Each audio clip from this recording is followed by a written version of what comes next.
inaugural session of the IIM Bangalore lecture series organized by CREDAI. My name is Nilesh Vora. I'm part of the National Content Committee headed by our Honorary President, Shri Satish Dada Magar.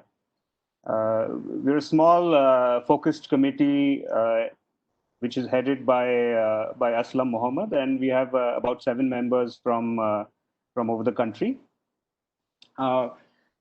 Friends, Satish Dada has always encouraged the youth to be studious and academic in their approach to decision making, which is why today we're very, very, very proud to have this association with IIM Bangalore, which is considered at the zenith of academia in the country.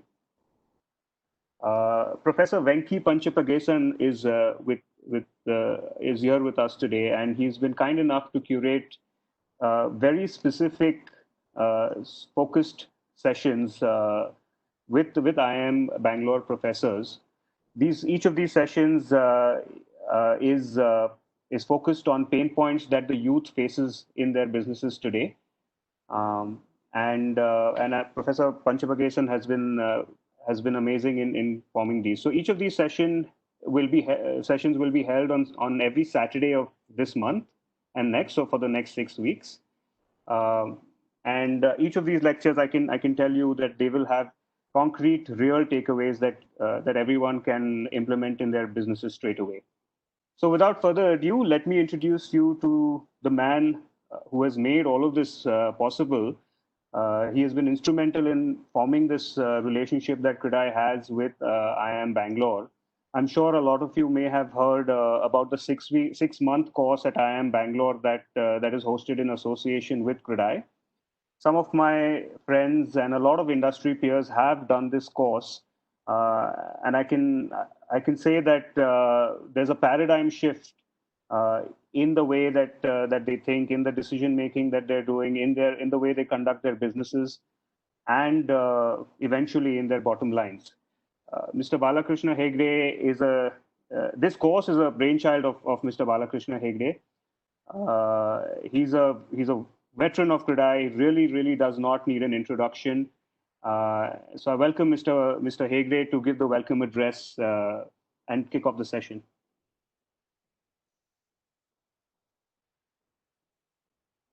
Mr. Hegde, are you there? So he doesn't seem to be here.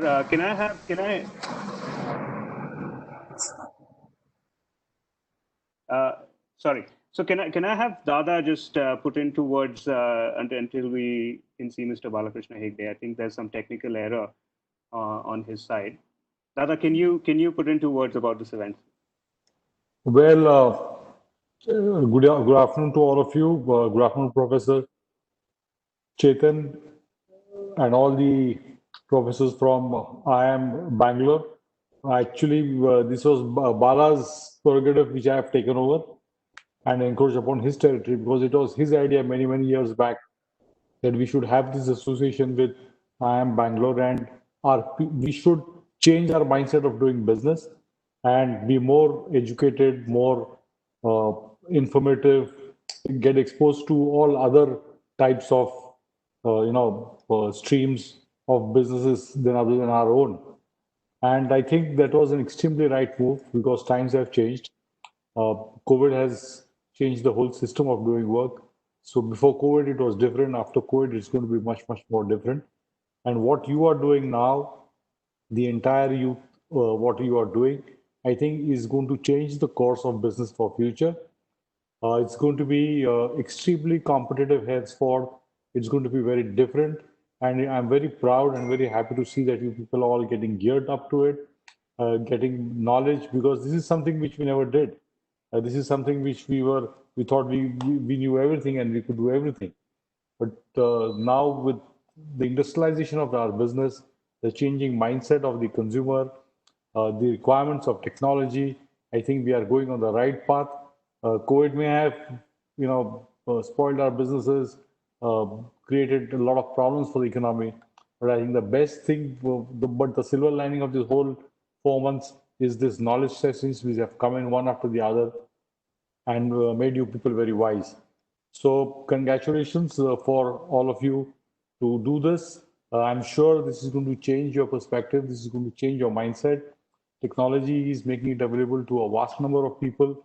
I don't know how many you have, but I think you should have more than 100, 150 youth on this call today. And this is absolutely the right thing to be done.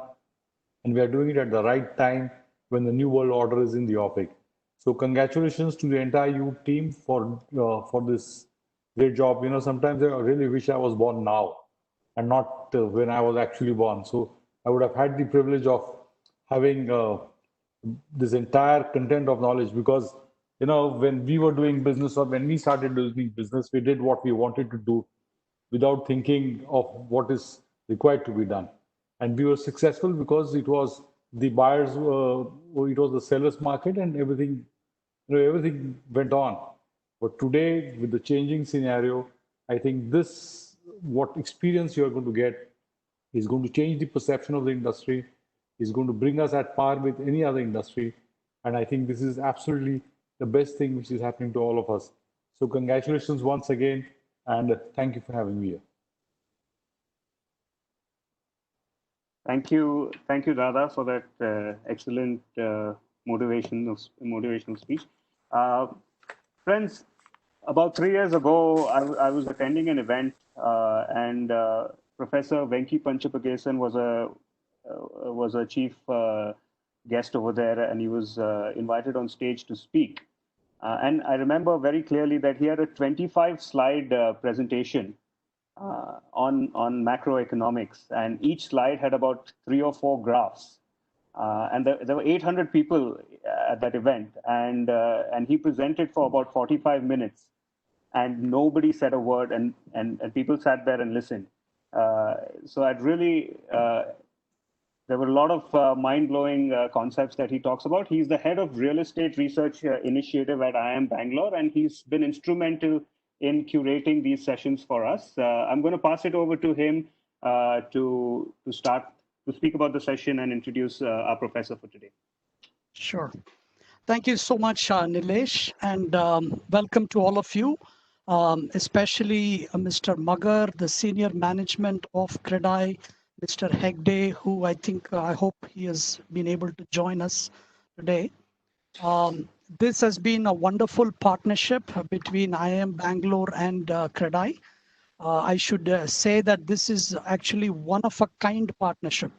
We have not had very many successful partnerships with the industry. So when we started thinking about a relationship with the real estate industry, many people's eyebrows were raised, but we have been able to show what a good partnership could actually accomplish.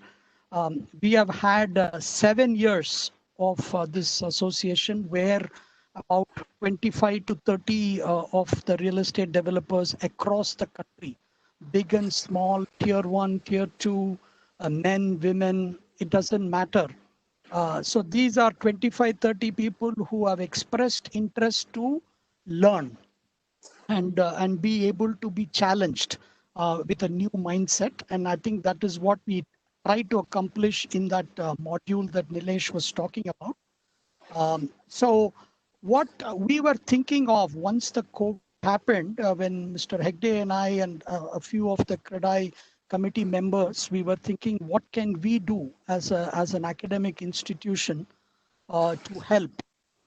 Since I'm sure many of you must be quite fatigued now by various webinars and Zoom sessions across the board, we thought we should not get into that kind of a discussion, but more provide you with some framework. Rather than telling you what is a solution, if we can handhold you and make you think as to what can be done, then I think we feel as an academic institution, we have accomplished our job. So in that context, we said, let us figure out what are the 5 or 6 areas that we could bring in front of you. So this is our first attempt at this, and I'm very excited to have Professor Chetan lead this session. He is our Dean of Faculty in IIM Bangalore. He's also a professor of economics and social sciences and has had wealth of experience, both in terms of academic research of high quality and also engagement with the industry. And as many of the alumni of CREDAI program would attest, Professor Chetan is one of our most popular professors in terms of being able to communicate very difficult ideas in a very simple way. So with that, I open up this real estate boot camp, and I'm excited. I'd love to get your feedback. We've got six of the best faculty that we have who teach the CREDAI program to come and share their knowledge and ideas with you. And I look forward to having this association for a longer time. Thank you.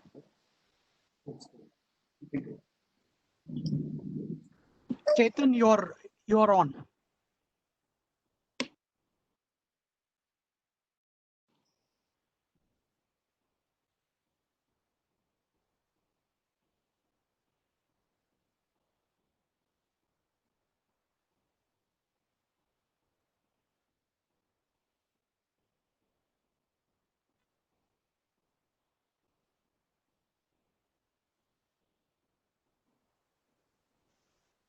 We can't hear you, Chetan. Professor Chetan, you're on mute, sir. Oh, I'm on mute? Yeah, we can hear you now.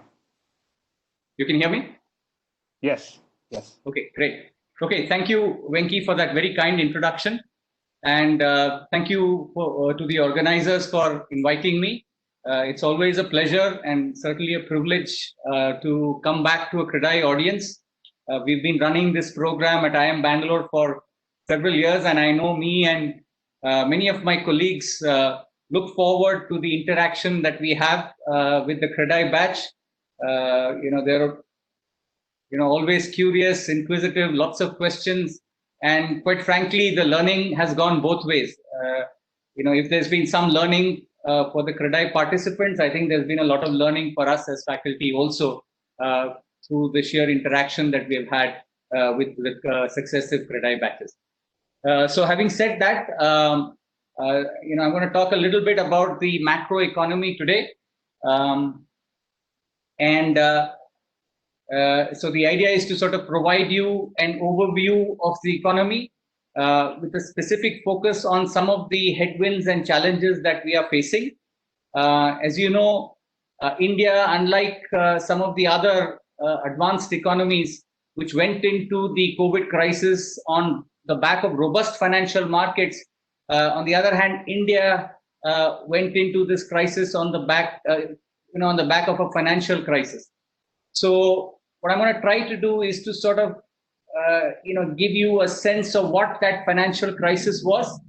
And then I'm going to sort of conclude by talking a little bit about the real estate sector and how the real estate sector can really be the engine which can sort of pull us out of this mess that we are in right now.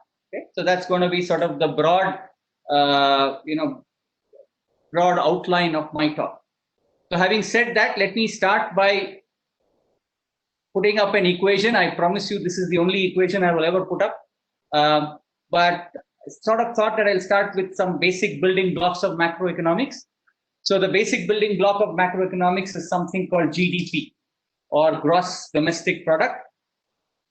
And what the gross domestic product does, it sort of gives us a measure of the economic activity that sort of takes place within the geographical boundaries of a country during any given period of time. Okay, so for example, if I were to tell you that the GDP of India is $2.7 trillion for this year, then essentially what it's telling you is that the value of goods and services that has been produced during this period of time amounts to about $2.7 trillion. Okay. So that simple looking equation that I have is one way that economists look at measuring GDP. Right? So broadly, this is based on the conceptual idea that whatever is produced in an economy must eventually be consumed. So one way to get to what is being produced in an economy is to sort of add up the different kinds of expenditures in the economy. right? In other words, you're looking at the economy from the expenditure side or the demand side, right? So one way to get to what we are producing is to simply add up the different demands in the economy, right? And there are broadly 4 different kinds of expenditures in the economy, and these are categorized as consumption expenditure, which is expenditure on consumer goods. And then there's something called investment expenditure, which is expenditure on capital goods, right? So a capital good, unlike a consumer good, is a good that's typically used for producing more goods. So a large part of real estate, for example, will come under investment expenditure. Then you have something called government expenditure, which we all sort of understand. And finally, you have a term which is called as the trade balance, which is simply exports minus imports, right? So the idea out here is up the different kinds of expenditures in the economy to get to what we are eventually producing. So the first thing that I want you to sort of understand is that having a good grasp of this equation gives you a sense of where this economy is going. So for example, the most important thing about these 4 items is to recognize that in India, the largest component of the GDP is actually driven by consumption expenditure, right? India is a consumer-driven economy. So it is in this sense, for example, that people say that India is a very large market. I mean, what do you mean by saying India is a very large market? Well, we have huge amounts of consumer expenditure, right? It's very different from, say, a China, for example, which is not driven so much by consumption expenditure, but it's largely driven by something called investment expenditure, right? India, on the other hand, is driven by consumption expenditure. Important to understand this. It's important to understand this because whenever consumption expenditure slows down, then it's the first sign that things are actually not going so well, right? Because this is a huge component of demand. And so whenever you see data which indicates that consumption expenditure in the economy is slowing down, it is a good indicator that demand in the economy is slowing down. And if demand in the economy is slowing down, then eventually production in the economy will slow down, right? So in the Indian context, people focus a lot on the consumption expenditure, right? Another economy for which consumption expenditure is extremely important is the United States. Right? Once again, an economy that you would focus on consumption expenditure. The moment consumption slows down, you know that economy is also slowing down. So this is what is of concern and has been of concern in India for some time now, even before the COVID crisis took off, right? And so let me show you a couple of charts which will sort of indicate this. Right. So broadly speaking, when you talk about consumption expenditure, you can broadly categorize consumption expenditure under 2 categories. Right? One is consumption of durable goods. These are goods that last, say, multiple periods, like your washing machine, refrigerators, maybe automobiles. And then there are consumption of non-durable goods. Right? So this would typically be, goods that the FMCG industry, for example, produces. Right? These are 2 components of consumption expenditure. Now, if you look at that chart, you can see that from roundabout, mid of 2018, you are seeing, for example, a big slowdown as far as consumption expenditure on durable goods are concerned. This is particularly worrisome because it's a typical indicator that the economy is going south, right? Because in a business cycle or in a slowdown, the first kind of component that gets impacted is consumption of durable goods. Non-durable goods, FMCG type goods, don't get so impacted during a slowdown, but durable goods certainly get impacted during a slowdown. So what you're seeing on that chart is basically that round about mid 2018, you're sort of seeing a slowdown as far as consumption expenditure is concerned, right? And this was our first sort of red flag that was hitting the economy. And as many of you probably were aware, that a lot of this was in the news, for example, right? So the next chart is pretty much indicating that. It's telling you that, you had newspaper headlines which were screaming that automobile sales are down. So what do you mean by saying automobile sales are down? A huge component of consumption expenditure. Essentially what you're saying is that suppose you're the manager of an automobile factory and you show up at the factory, what you see is you've created a lot of capacity, but these numbers are essentially telling you that, well, there is capacity, but there is not enough demand, right? That's what it's telling you. Right? What that means is that now you have a pile-up of inventory. And when you have a pile-up of inventory, what do you think will typically happen? Well, when you have a pile-up of inventory, well, over time, you're certainly not going to produce the same amount the next period of time.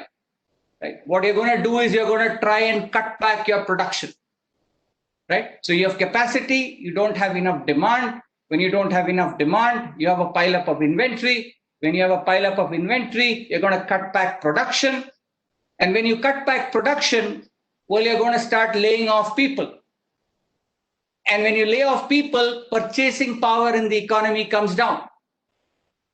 Now, when purchasing power in the economy comes down, it means that these people you have laid off are not going to be able to spend on goods and services. When they're not able to spend, then you have some other producer, not the automobile guy, but some other producer who's accumulating inventory. Right?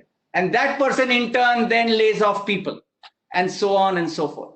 Right? So there's sort of a domino reaction in the economy, right? When a big sector like automobile gets hit or real estate gets hit, right? Similarly, because the automobile sector is slowing down, the automobile guy is no longer buying steel. So now you have a steel producer who's now sitting on a whole bunch of inventory, which means the steel producer is buying less of everything else, which also means that the steel producer is laying off other people, right? Which means their purchasing power comes down, and so on and so forth.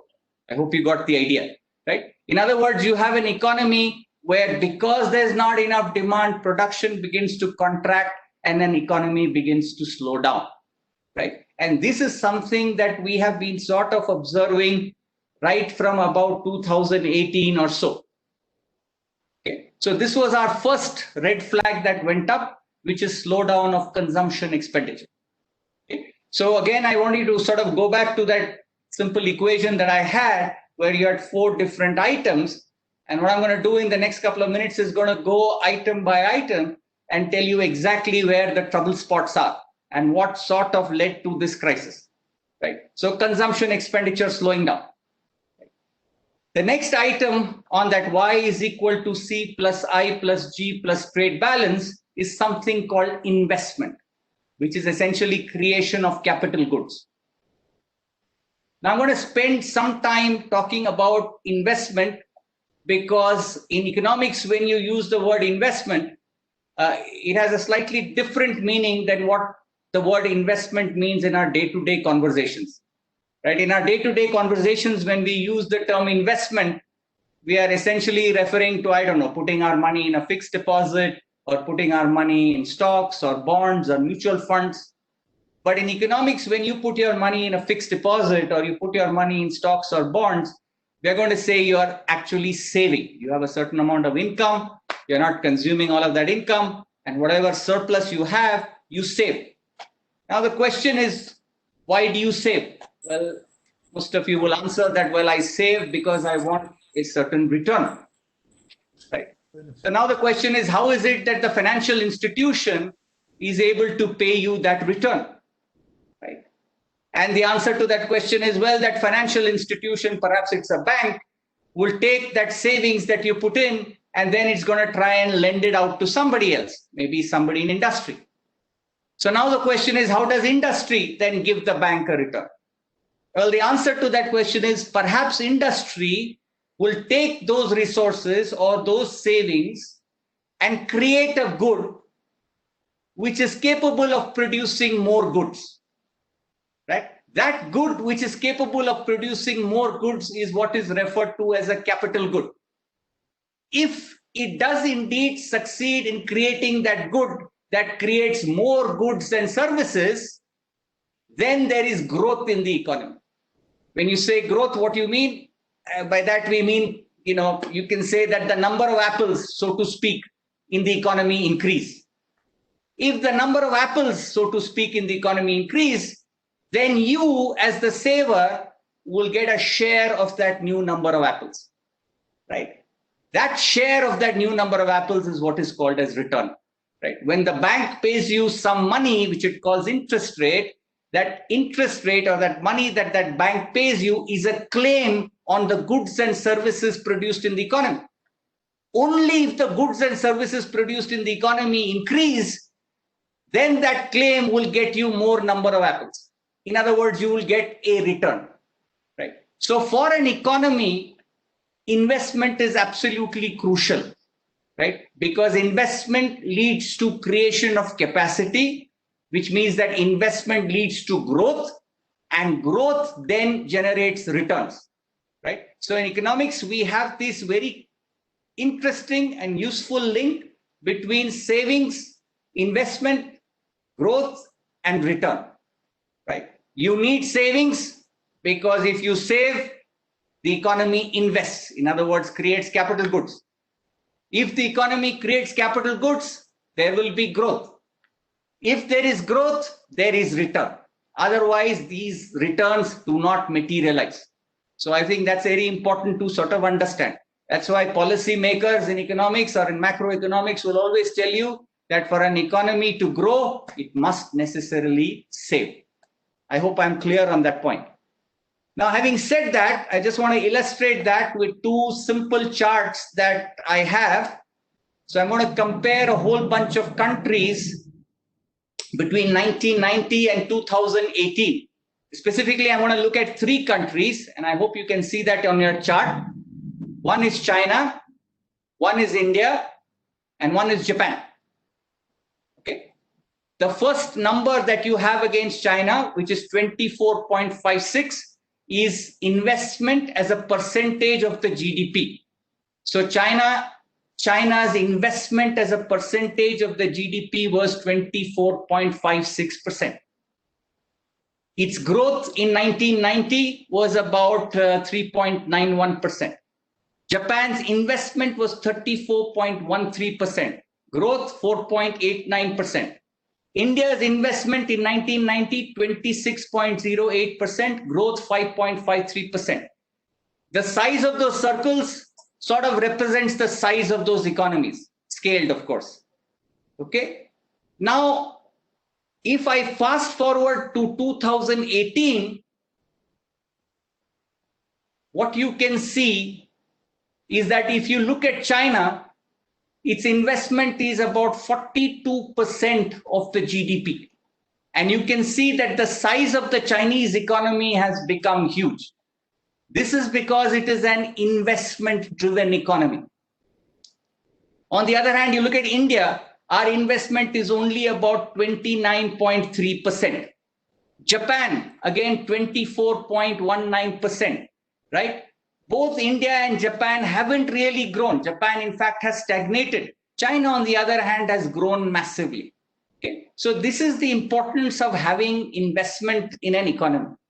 Right? To just drive home this point, let me give you another simple example. Right? So suppose that you consider India and China. Let us assume for the sake of an example that both of us produce 10 apples. Actually, China produces a lot more, but for the sake of an example, let's just assume that we both produce 10 apples. Well, what happens in India is that we are a consumption-driven economy. So out of those 10 apples, we perhaps consume about 7 of them. Right? China, on the other hand, takes about 7 of these apples and puts it under the ground.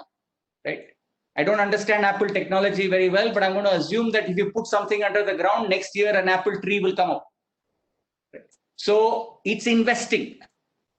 The following year, what happens in China is instead of 10 apples, what you're going to have is something like 20 apples.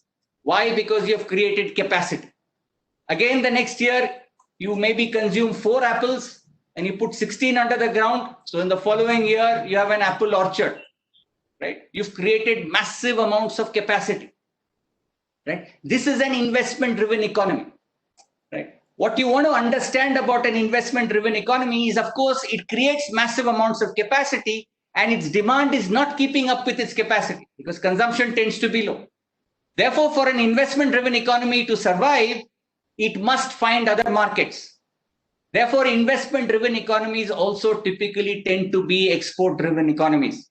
right? Because you have created this massive capacity, your internal demand doesn't quite keep up, and therefore you need to export, right? And that's what an investment-driven economy requires. It requires external markets, right? So if you're thinking about the global economy today, then this is where some of the concerns arise, right? Because we all understand that today the United States and China are in a trade war. And by that, we simply mean that the United States says that I'm going to tariff all products that are coming out of China. So in my simple example, that would mean that if China sends me an apple and I'm the United States, I'm going to tax it at a higher rate. If I'm going to tax it at a higher rate, presumably demand for that product will fall in the United States, right? If demand for that product falls, then essentially China, for whom the United States is a big buyer, will then be stuck with a huge bunch of inventory. If it gets stuck with a huge bunch of inventory, then eventually it will have to start cutting production, which means that eventually the Chinese economy might go into a recession. Right? This is the sort of threat that's going on in the global economy today. This is what the United States says it's going to do. If I'm going to tariff you, I'll send you into a recession. Right? And of course, this has consequences for everybody else because China is a big economy and China buys from a lot of other countries, particularly in Southeast Asia. So if China goes into a recession, then it's going to stop buying things from other economies with whom it has trade relationships. And then those economies, for example, will go into a recession because they'll be stuck with a whole bunch of inventory and so on and so forth, right? So this is broadly the idea of a trade war. What I wanted to sort of illustrate for you is this notion of, well, two particular things that I want you to keep in mind. One is the link between savings and investment. Second is the fact that investment is absolutely crucial for growth. And third is the fact that if you want returns in the economy, then there must be growth in the economy, right? These are three aspects that I want you to keep in mind because, for example, real estate is a huge part of investment. If the real estate sector slows down, investment in the economy slows down. And if investment in the economy slows down, growth in the economy slows down. That's important to remember because if we want this economy to recover, then real estate has to be one of the engines of growth. Right? And this is something that all policy makers are aware of. And therefore, this is, I would presume, going forward, one of the ways in which we're going to try to get out of this recession. Okay. So now, having said that, I think the title of my talk was Anatomy of a Crisis, broadly. And what I'm going to try to explain to you is that even before going into the COVID, we were in a financial crisis. Okay. So what exactly do we mean by we were in a financial crisis? I'm going to sort of walk you down some charts. A lot of these charts are reproduced from an article written by the former Chief Economic Advisor, Arvind Subramanian. So what I want you to focus on in the current slide is the black line, right? The blue line stands for exports, right? And the black line stands for investment. And I'm right now going to focus on investment, right? And I've just described for you what investment is. Now, if you look at this black line, you can see that there was a sharp uptake in investment between 2002 to perhaps 2006, right? Sharp uptake in investment. From about 2007 onwards, investment in the economy has been slowing down. In other words, it's been declining, right? What do you mean by investment in the economy has been declining? Firms are not adding on to capacity. Capacity building is slowing down. If capacity building is slowing down, then growth in the economy is actually slowing down. This is what I want you to focus on, right? So the question is, what happened between 2002 and say 2005 and 2006? Well, the governments at that particular point of time decided that the economy must grow faster. So they incentivized investment, particularly in things, infrastructure, real estate, so on and so forth. Okay. So what do we mean by that? So, for example, we decided that we want, more electricity generation, for example. So we decided to say, okay, private players come into the power sector. We want more roads, for example. So we decided to go in for public-private partnerships and so on and so forth, right? Banks were encouraged to give loans to these industries, right? And of course, when they give loans to these industries and these projects start coming up, investment in the economy starts going up, right? Somewhere around 2007, 2008, of course, 2008 was we had the global financial crisis. So that was one bad shock that hit the economy, right? But other than that, there were another series of shocks that hit the economy. So suppose that you were in the power sector, for example, right? A critical input for the power sector is, of course, coal. And then we all know that there was the Supreme Court ruling at that point of time talking about allocation of coal. So there was a period of time, for example, where there was some scarcity in coal and so on and so forth, as a result of which the power sector was negatively impacted. So you've created a power plant, that is your investment. There's not enough coal for you to produce, therefore your revenues are going down, and therefore you start scaling back on investment, so on and so forth, right? So that sort of explains that decline in investment during that period of time. Once again, let me show you a couple of charts. Again, if you see the chart that I've put up out here, what you're seeing is that from round about 2007, corporate profits as a share of GDP actually started declining, right? So the slowdown began round about 2007, 2008, right? So you can see that there is a decline in corporate profits, which means that my revenue is not growing as fast as I would like it to. Again, the next figure that you see, this is share of debt owed by companies with an interest coverage ratio of less than 1. What do we mean by saying interest coverage ratio? Interest coverage ratio is actually income, some measure of income divided by your interest payment. When you have an interest coverage ratio of less than 1, essentially what it is saying is that you are not generating enough income to even service your interest payments. And you're seeing that the share of these companies with interest coverage ratio less than 1 is actually increasing, right? And particularly from 2012 onwards, this share started going up. Okay. So when you see that the share of companies with interest coverage ratio less than 1 is actually beginning to rise, then obviously the next step will be that since these companies are not generating enough income to pay their interest payments, the next step obviously would be the fact that some of these companies will start defaulting. Okay, so this was step 1 of your financial crisis, right? And this is exactly what started happening from round about 2012. The so-called non-performing assets in the economy actually began to rise. Now, what exactly do we mean by non-performing assets? By non-performing assets, essentially what we mean is that, well, you have a financial institution that's made a loan, and it's made a loan to a firm or an industry, and those loans are actually not coming back because those firms and those in the economy are no longer in a position to pay back.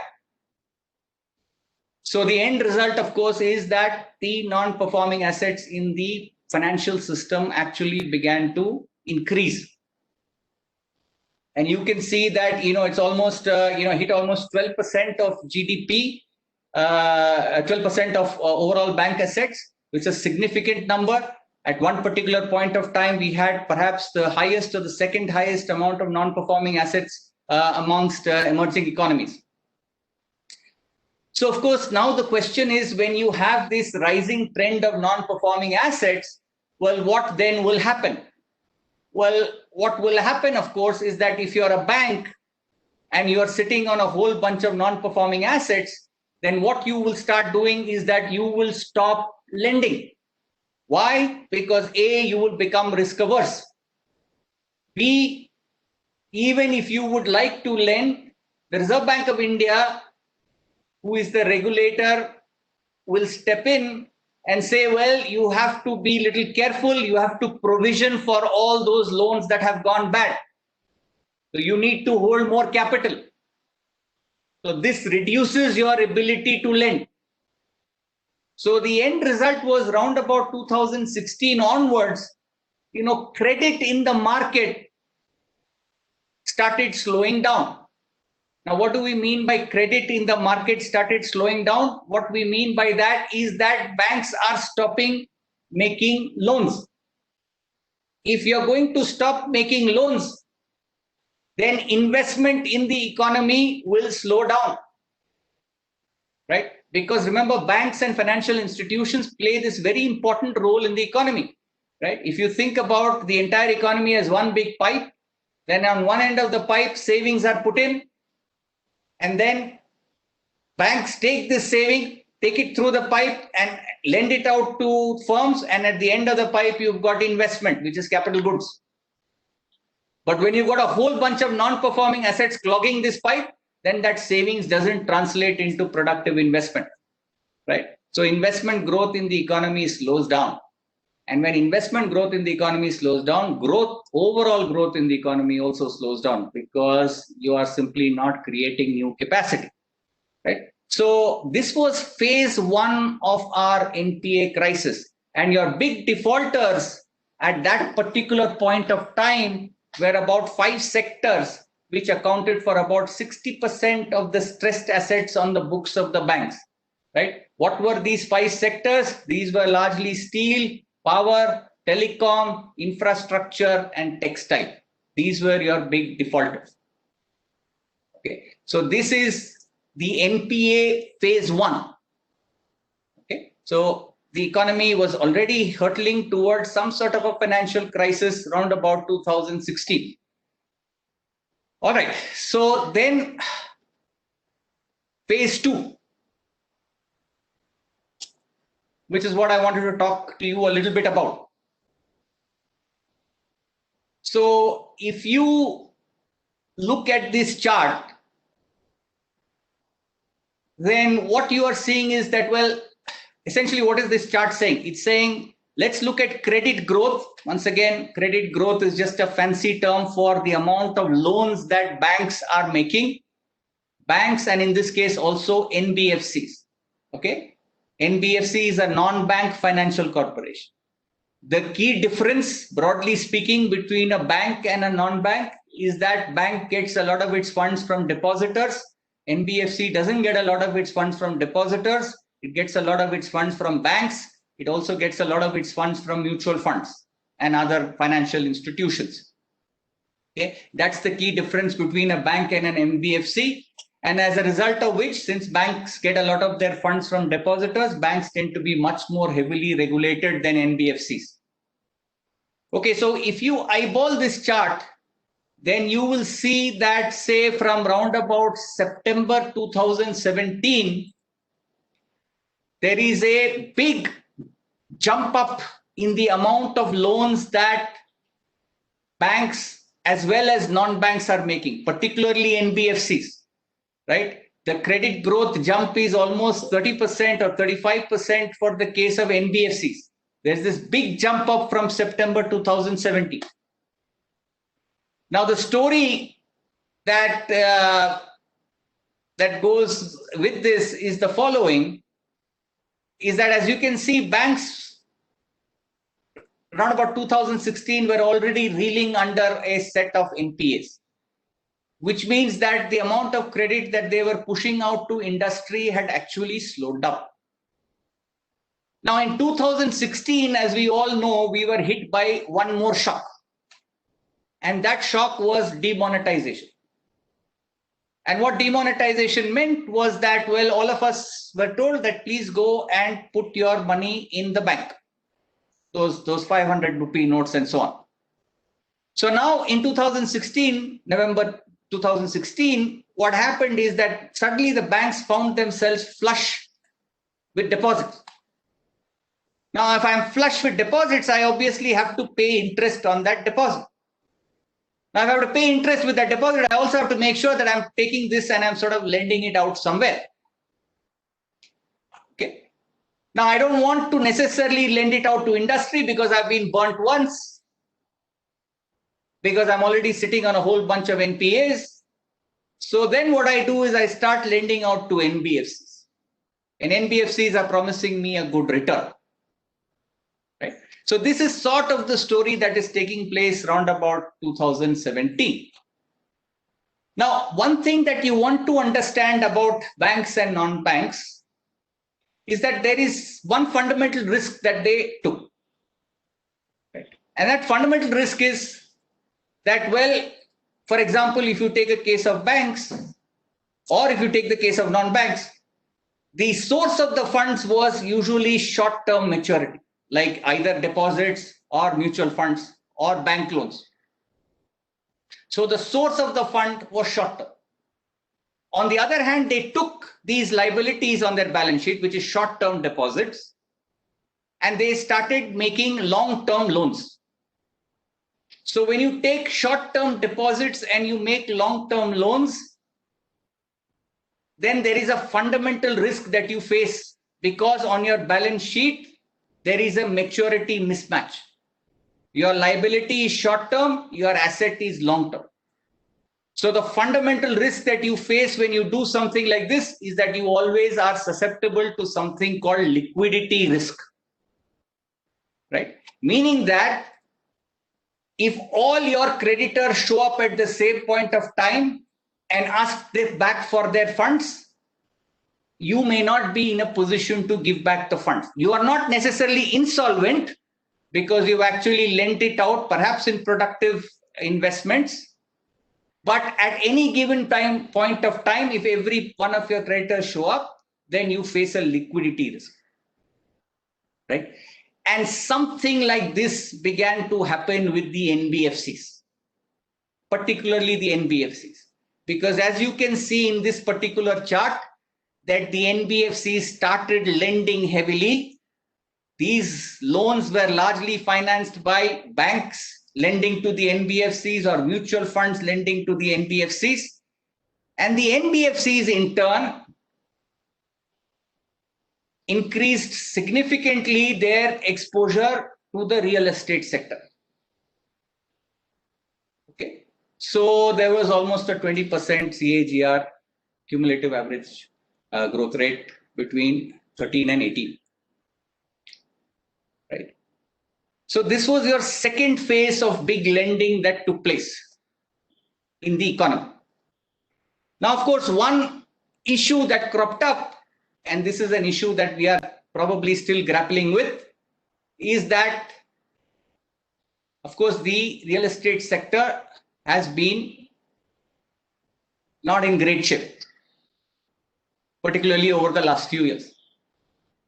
So in this sector, you have sort of piling inventory.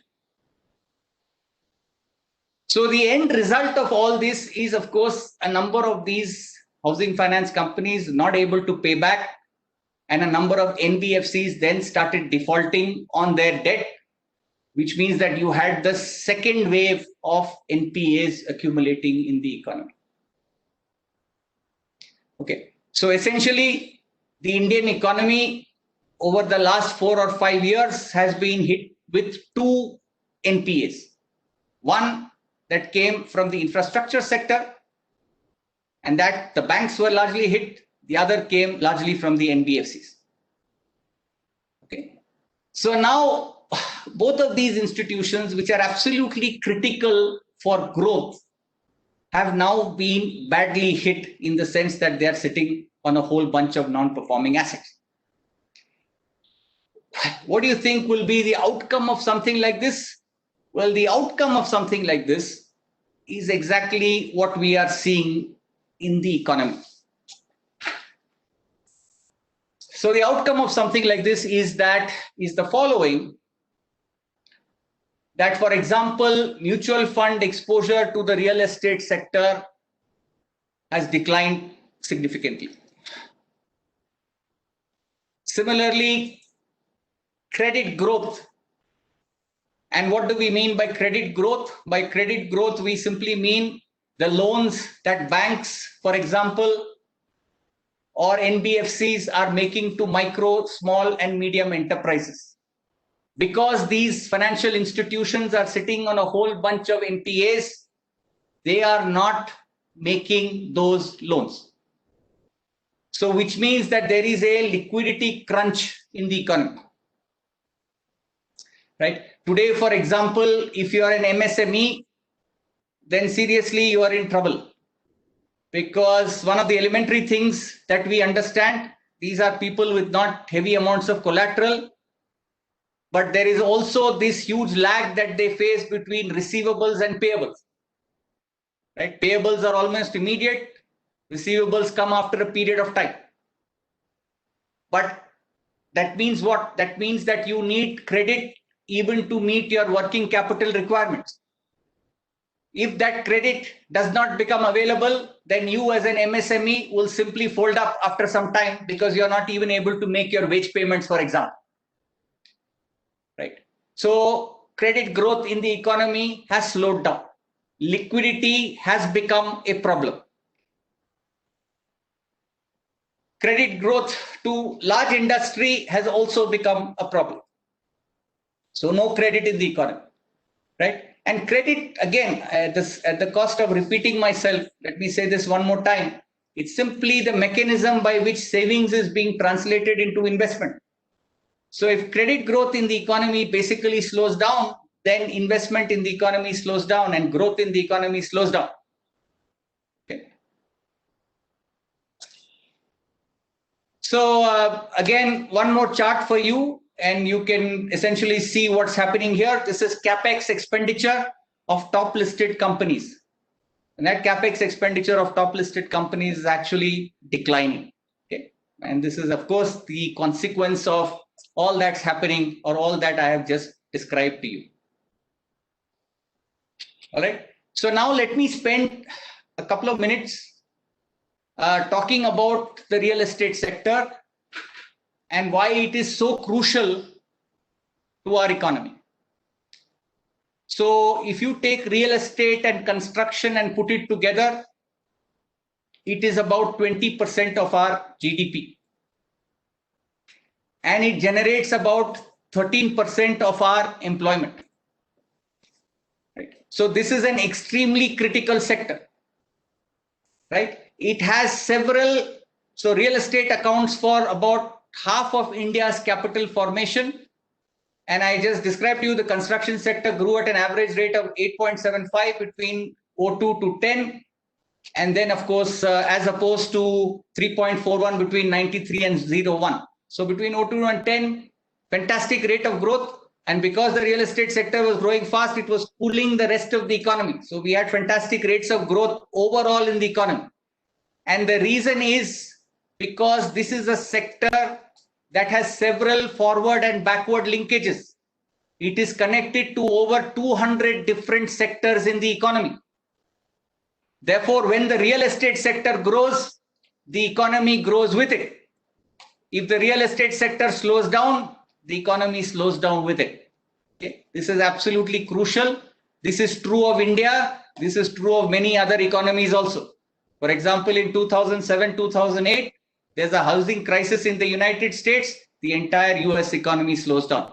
This is a characteristic feature of the real estate sector, construction sector. And the reason is because they have several backward and forward linkages. Okay. Just to give you a sense, overall, in the long term, one tends to be a little bullish about the sector. And there are multiple reasons why we are bullish about the sector. One is, of course, economic growth, right? We are an economy which is an emerging economy, which means that we are expected to grow faster, right? Our base at this point is very low, which means there is still a large amount of potential to be achieved. When there's a large amount of potential to be achieved, growth rates will tend to be high. This is very different from, say, an advanced economy whose base is already very high. Since the base is already very high, the expected rate of growth is expected to be low because the amount of potential is not that high compared to the base. Right? So if there is going to be economic growth, obviously there is going to be demand for real estate. Right? If there's going to be economic growth, there's going to be rising income. If there's going to be rising income, there should be demand for real estate, right? Moreover, we've got a huge bunch of our population still stuck in rural areas, which means that we have a massive phase of urbanization that is yet to happen. Right? If there's going to be a phase of urbanization, then there's going to be demand for real estate. And finally, India is reaping something called as a demographic dividend. And by that we mean that we are relatively a young population. And by that I mean the following. So if you look at the average age of the working population in, say, China, it's about 36. North America, it's about 45. Europe, it's about 50. Japan, it's about 60. India, it's about 27. Right? So you have a young population. Young population tends to usually over time become productive, which means their incomes rise. Right? Which means that demand for goods and services will also rise. And that's why people in general are bullish about India, right? Because we have this huge market, and this huge market exists because of this young population.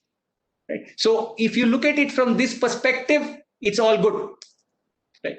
The problem, of course, is right now, things don't look so good. Right? And some of the things that people point out, for example, so if you look globally also, right? So in India, for example, if you look at housing prices, it's sort of, okay, more or less flat.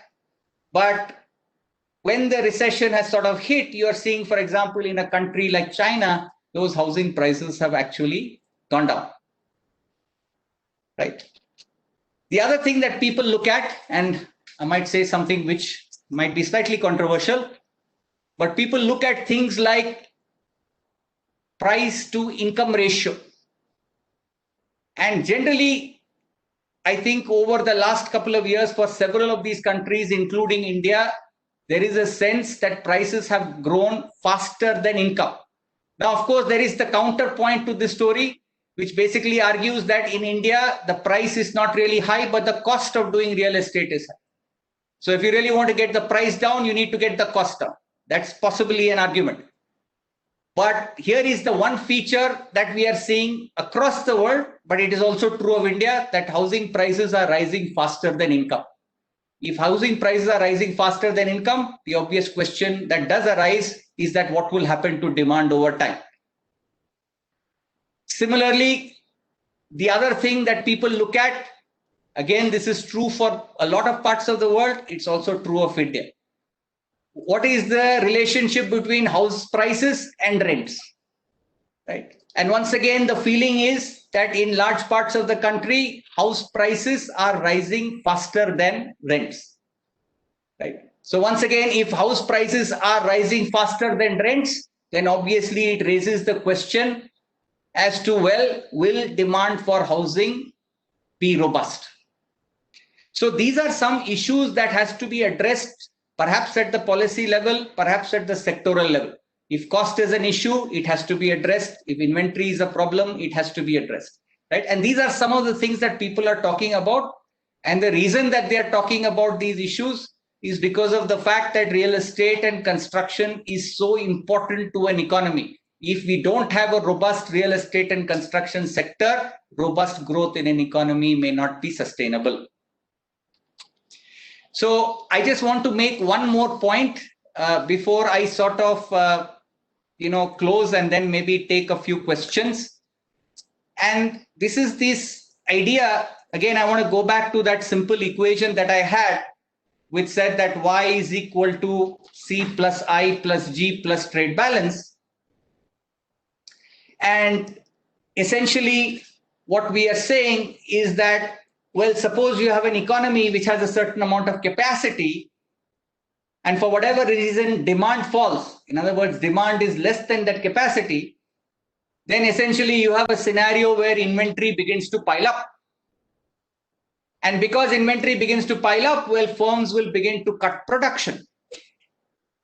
And because they begin to cut production, they'll sort of lay off people.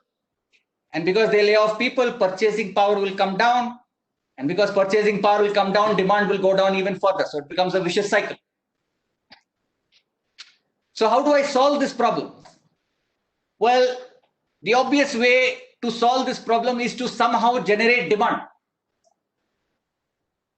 The problem, of course, is in a recession, which is what we have just sort of described, the private sector will simply not spend.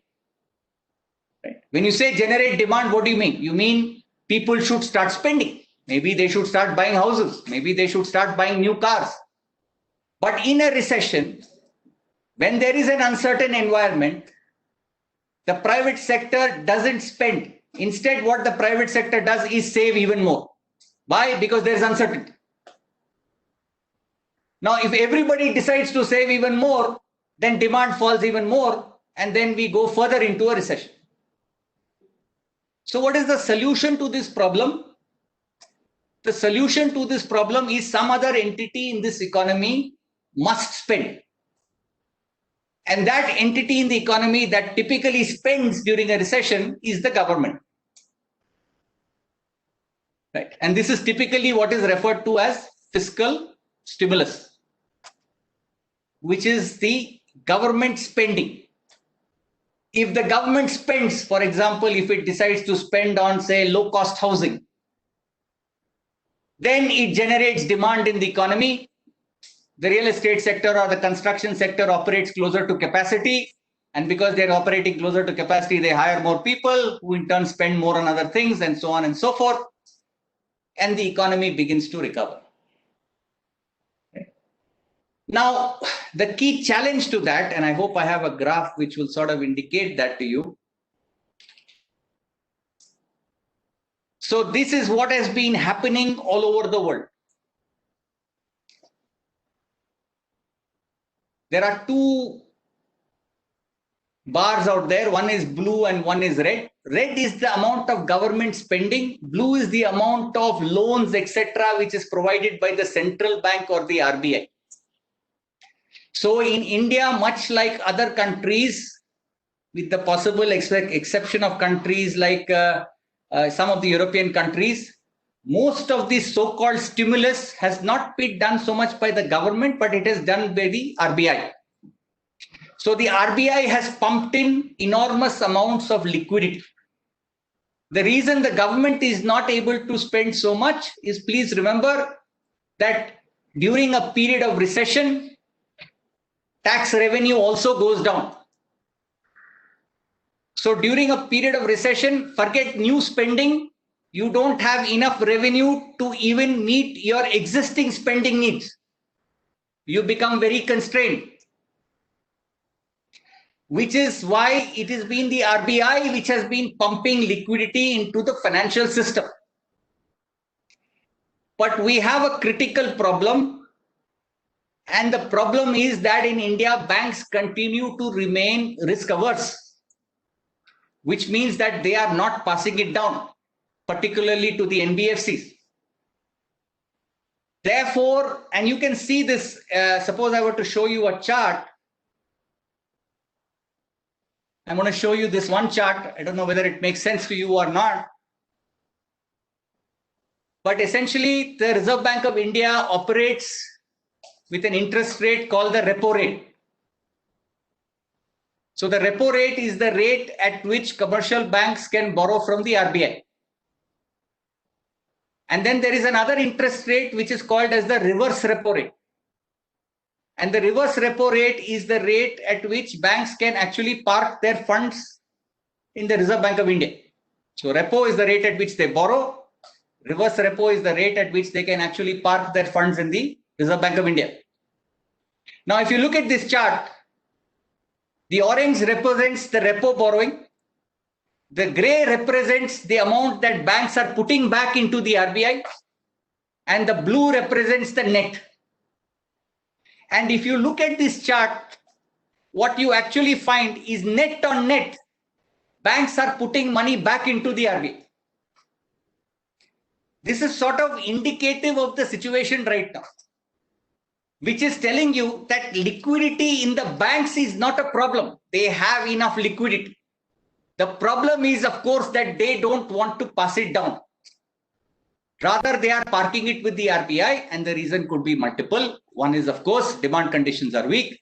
Second is, of course, high level of risk aversion, and so on and so forth. So in the more recent times, what the RBI has been doing is to try to get that money directly out. So how do I try to get that money directly out? Now, instead of going to a bank, the RBI goes maybe to an NBFC, perhaps buys commercial paper from the NBFC, and then parks money directly into the NBFC so that the NBFC now begins to lend out to other sectors. These are things that are being explored in the current situation. Of course, I have not discussed the COVID crisis in particular, but I just want to make the point that we went into this crisis, the pandemic, on the back of a financial crisis. You can only imagine what the pandemic has done. It has simply made that crisis even worse, right? And the problem with the pandemic is typically if you increase government expenditure, then output should grow, right? Because if I'm increasing demand, therefore whoever I'm increasing demand on should produce more. But in the case of a pandemic, we have a peculiar problem. You can stimulate the economy, you can spend more in the economy, but certain sectors in the economy will simply not respond. And they are simply not going to respond because they cannot respond. So if I spend more on tourism, that sector is simply not going to respond. If I spend more on airlines, that sector is simply not going to respond. And this is one of the challenges that we have with the pandemic. So I want to stop here. I think I'm out of my time. But what I wanted to do was to sort of give you an overview of the macroeconomy and the kind of challenges that we face today as an economy. And yeah, so I'll end it here. Thanks a lot, Venki, and the organizers for inviting. There's one question, sir. How to increase sales? Is it tech-driven or conventional? So I think I'll leave that question more to the experts in the real estate sector. But at this point, I think what needs to be done, in my opinion, is there has to be, for the economy to kick off, I think the government must announce some big bang reforms which makes people optimistic going into the future. To me, I think that's the most important thing. Because right now, expectations are very negative. And when expectations are negative, no matter what you do, I think, demand simply doesn't pick up. So there is a wide view that you have to address several challenges. Technology, of course, is certainly one front. But there is also a view that, okay, you address the liquidity issue, but you also bring in some big bang reforms, right? Some of the bottlenecks that we are facing, for example, in the real estate sector, some of the cost issues that we are facing, I think some of those issues have to be taken on. And only if you take that on, there's a sense of optimism. Remember, economic decisions are based on your expectations about the future. Only if you are expecting the future to be brighter, there is a sort of an unleashing of the so-called animal spirits. Only under those circumstances, I think businesses will start picking up. That's my sense. Thank you, sir. There are a few more questions. I think we'll take one or two more. One of the questions was that, in the view of a macroeconomist, what is the best case scenario for the next 5 years in terms of real estate? What is the worst case scenario? And what would be their advice to businesses in the worst case scenario? Well, again, I think on the real estate sector, it's at this point, I mean, let me put it this way.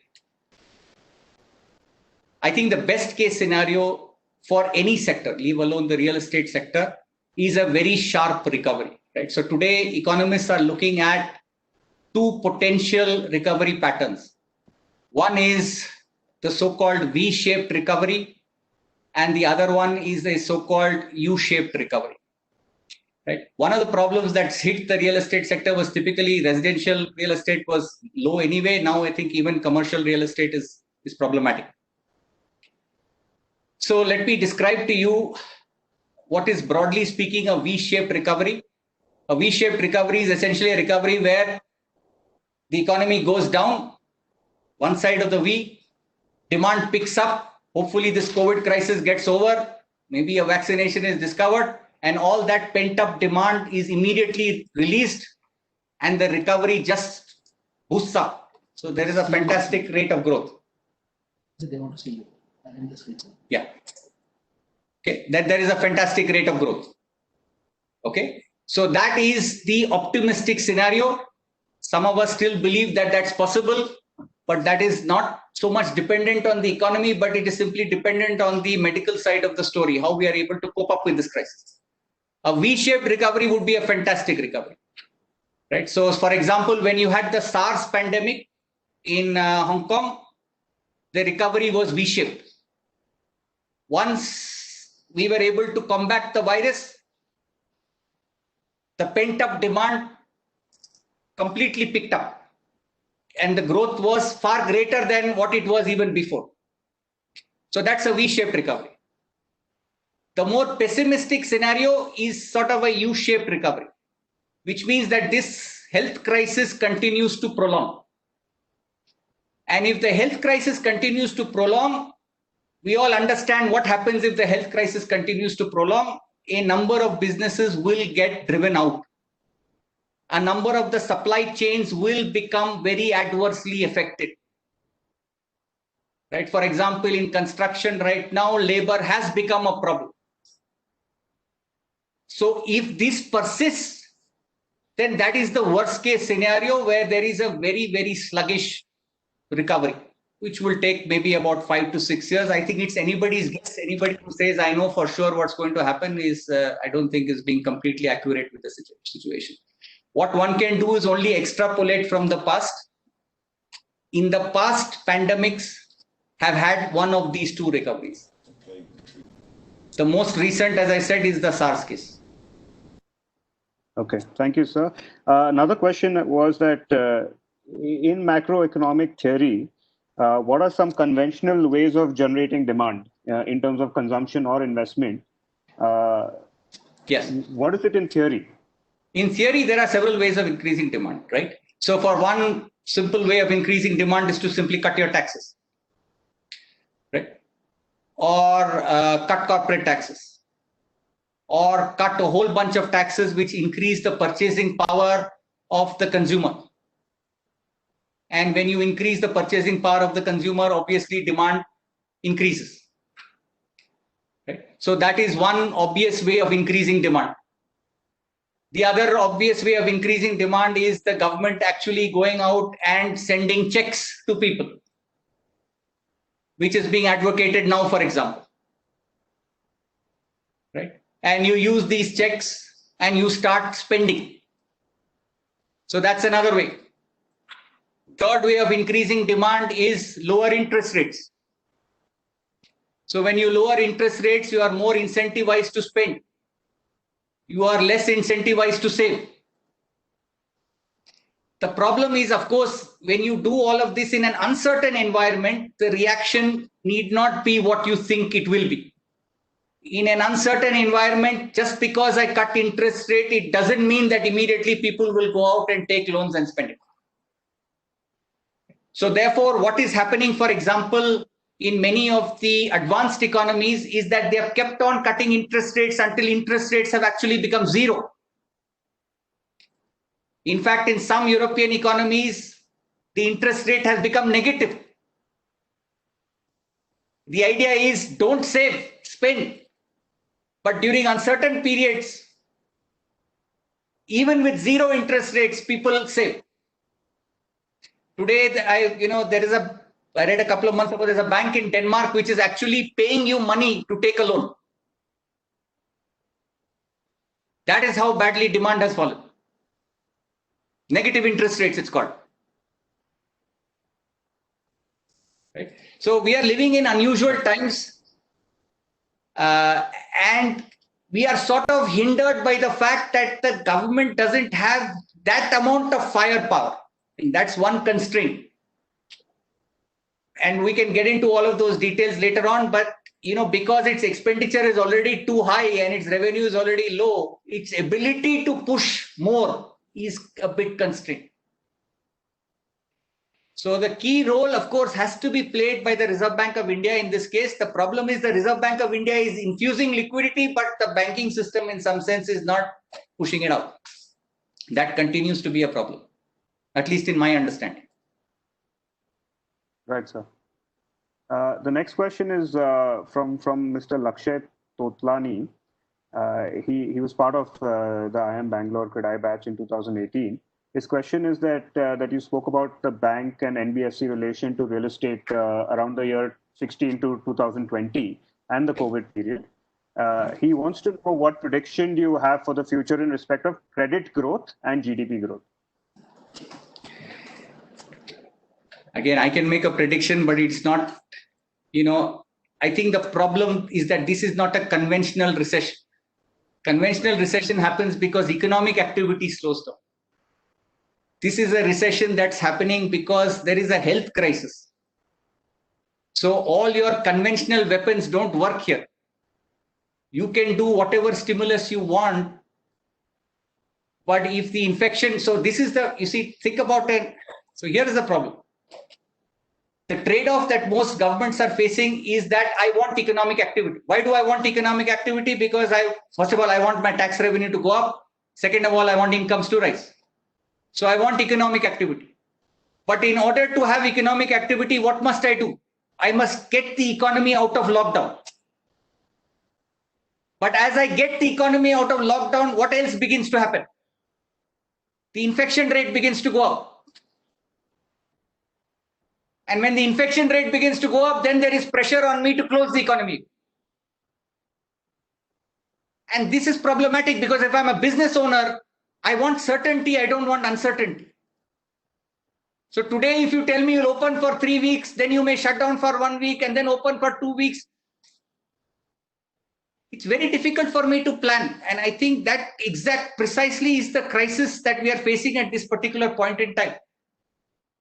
Right? So, I mean, I wish I can sound much more optimistic and say, everything will be done. The only optimism I take is from the fact that it seems, I think the United States, I think there was a hearing yesterday and they said, it seems that in the next couple of months, we'll have a vaccine. And to me, if the health part of the crisis is solved, then I think the recovery will be swift. That I am confident about because there's a lot of pent-up demand. There's huge amount of unutilized resources. There is massive capacity. That one is confident about. But exactly when, I think it's also dependent upon the rate of infection. We are not seeing it actually slow down. And that's a worry, right? Even if you look at United States or even if you look at India, the rate of infection is not really slowing down. And that continues to remain a concern because there'll be this back and forth between lockdown and economic activity. Right. Thank you, sir. We have a lot more questions actually, but we're kind of running out of time. So I'd like to, Mr. Balakrishna Hegde is back, and since we missed his address in the start, I'd like to invite him and just address us in how he built this relationship with IIM Bangalore, and like all of you have noticed, we are reaping the benefits of his efforts. Sir, please. I think you're on mute. No, sir, you're not.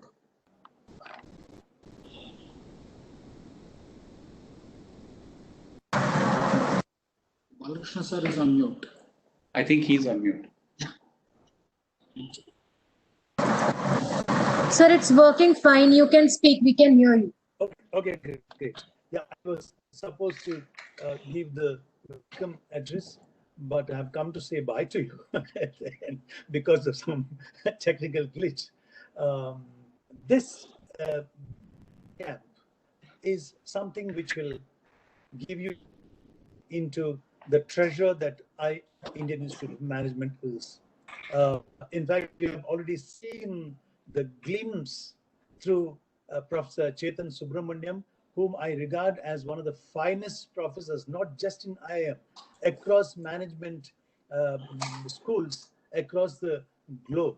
So I must really thank Professor Chetan for giving a fantastic session to us.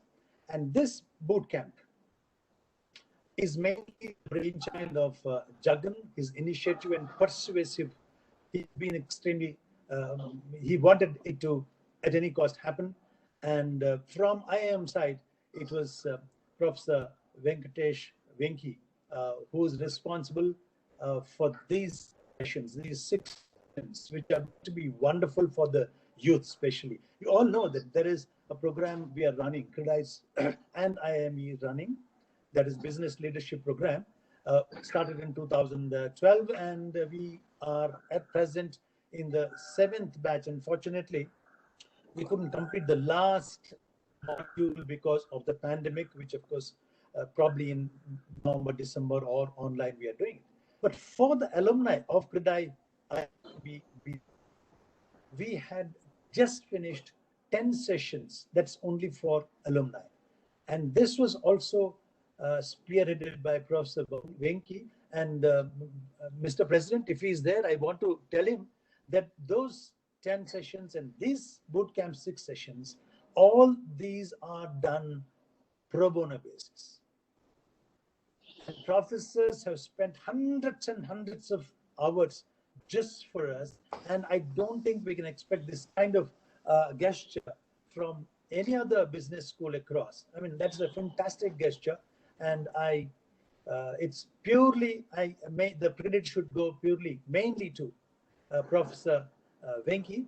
And I'm afraid with this, our next batch of CREDAI, IMB, PLP may just get filled on the first day. All you youth, 190 of you have listened to what it is, and coming 6 sessions will give you, you'll be very keen to join it. And I'm afraid that may happen. And that's a fantastic program that we're having with IMB. And we have seen some phenomenal changes, phenomenal improvements in both in and in business who have done those courses in the past. Anyway, without taking much time, I would like to say all the best to all the participants who have participated today, and also the coming 5 sessions. Thanks, and IMB once again for doing this yeoman service to CREDAI without any commercial expectations, which, and I would like to just give him a big round of applause for all of you. Thank you very much. Thank you, Jagan, for taking this initiative. One sentence, you should also thank Professor Bala Hegde. Without whom, I can call you a professor now. You know, you look like a professor, you talk like a professor, and you do things like a professor. That's how you look at people, Dada. That's your, if you have a good inside, you see good outside.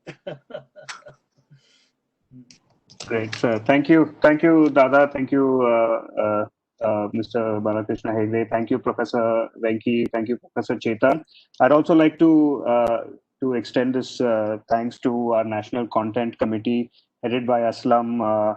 There's 7 of us. There's Abhishek. There's Hiren, Salman, Arihant, Tarun, Diva, Manjot. A lot of effort has gone into this, and this is just really the tip of the iceberg in terms of the content that is going to be delivered in the next 6 weeks.